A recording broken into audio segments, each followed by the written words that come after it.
Today I'll answer a question from a viewer who wants to stop being a control freak and wants to start delegating more work to her team.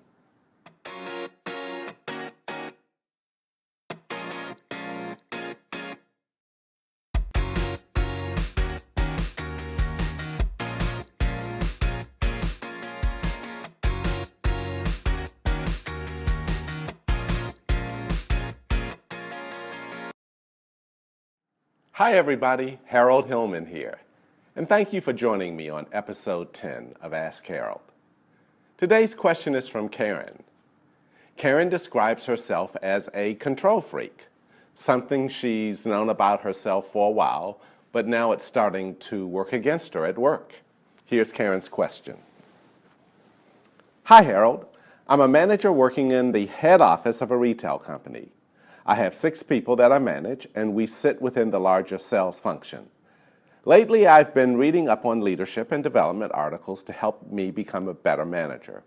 One thing that keeps popping up is the idea that managers should learn how to delegate more to their team and to let go of some of their control in order for others to grow and develop. This sounds good in theory and makes sense. However, there are 2 things about this that I find personally difficult. The first is that I like things to be done a certain way. I'm good at what I do, and our team achieves positive results. However, these results have happened because of my direct input. It also comes down to accountability. If things are not successful, it's me who is in the firing line for any consequences. The second aspect is that if I give up control and others can then actually start doing things that I do, maybe I won't be as valued or seen as a high contributor within the organization. After all, if people are able to do my job, why do they need me? I know I need to delegate more, loosen my control, and develop others within my team. And I want to, Karen writes. So how do I get over these mental barriers that I have? Your insights are much appreciated, Karen.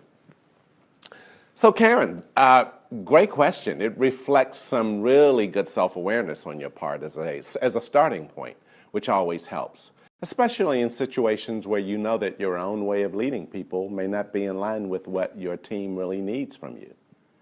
You want the best outcome, which causes you to hover closer, but you know it's not good for the team when you're a micromanager. So it ends up being a big quandary for you. So Karen, here are 5 things that I'd like for you to think about in relation to your question. The first thing is know the signs. Know the signs of being a control freak. By the time you're an adult, you'll know the pattern. You become more hands-on and tend to hover closer to other people who are supposed to be doing the work but can't do it because you're all over them. It's usually caused by a fear of failure or being judged as imperfect. So the intensity of how other people experience you goes up when you're under pressure. Karen, it sounds like you know that pattern, which always brings you back to the same question. Are you making things harder for yourself than you really need to? The second thing is connect the dots. This goes along with self-awareness.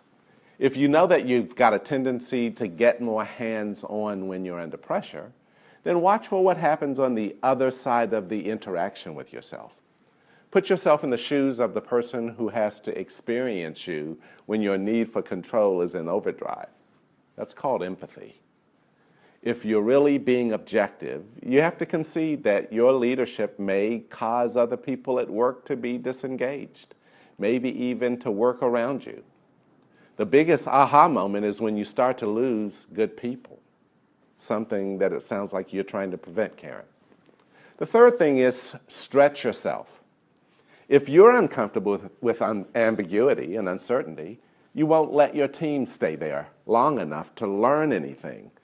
It's in the uncertainty where you gain a lot of resilience and confidence.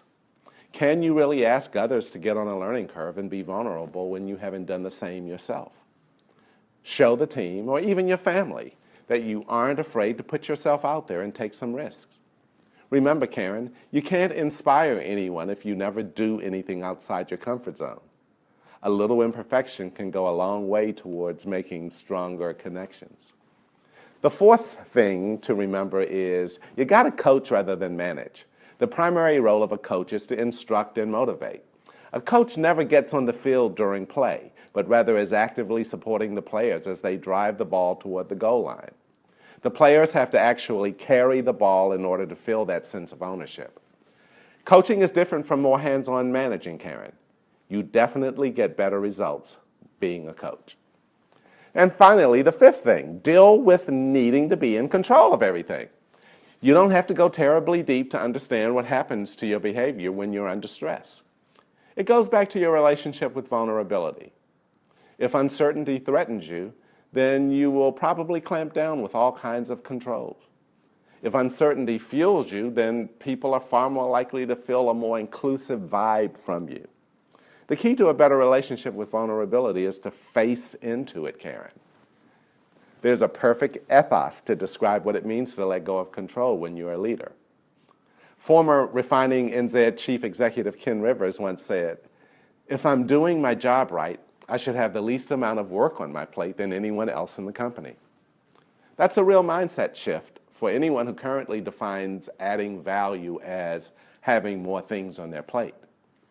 So for Karen and those of you who struggle to let go, make it your goal to empty your plate, or at least reduce the portion size a little.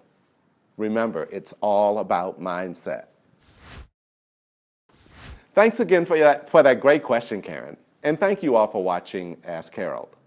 On the next episode, I'll answer a question from a viewer who wants to build her credibility with her teammates. She says she can feel it starting to slip away. It's a great question, so let's dig in next time.